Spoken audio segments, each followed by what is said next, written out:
On this day, 160 years ago, just before sunrise, a shell exploded above Fort Sumter. It was the first shot fired in the American Civil War. Since then, wars have made heroes out of men and women.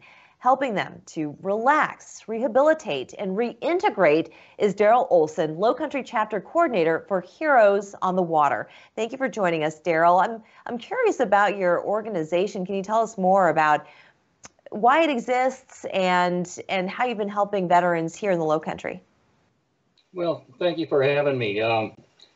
Originally, Heroes on the Water started off with a group of kayak anglers in Dallas, Texas, and they came up with the concept to take vets out, and they did that. They decided to start up a nonprofit organization called Heroes on the Water.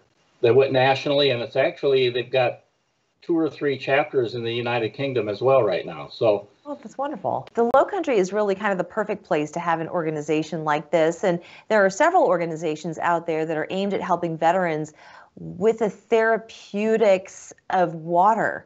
So I'm curious, why is water such a therapy for people who have seen war, who've been in the military, who've been deployed for weeks, months, years on end? What is it about the water that is so healing? Well, I think the water, well, for me, the water is soothing. I like being on the water, especially on a nice calm day when it's really windy. It makes it a little bit more complicated. Yeah. But being in a kayak, I'm really down with the fish. Let's say if I am fishing, I'm a little closer to the water, almost like wade fishing, but I'm not getting wet. And I find it relaxing whether I'm catching fish or not. I can get into the marsh grass in the inshore around here and maybe even just take a nap and relax and things like that. So I find it soothing for me and relaxing. Fresh air in your lungs, beautiful That's sunshine, right. And now we're getting into some wonderful weather here. What are some of the programs that you provide to our veterans?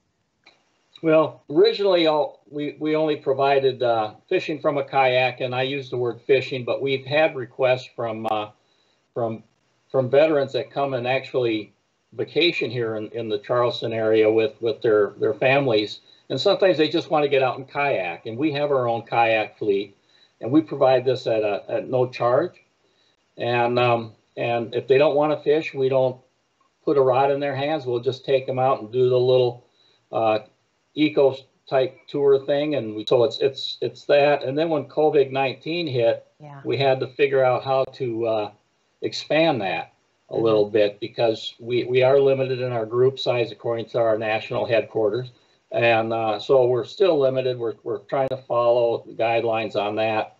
But there's so many deserving veterans out there in need of services, COVID or not COVID. But you do that also through fundraisers.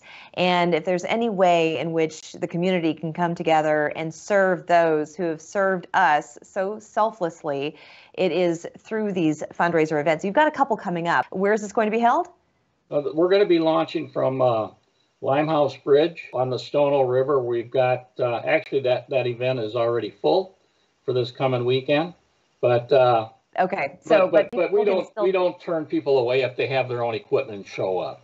Okay, that's good to know. Yeah. But people can just donate money anyways to your cause, which I think is great. That's correct. I want to thank you so much for joining us and for doing what you do. And thank you, sir, for serving this country. Well, thank you. We're back after this.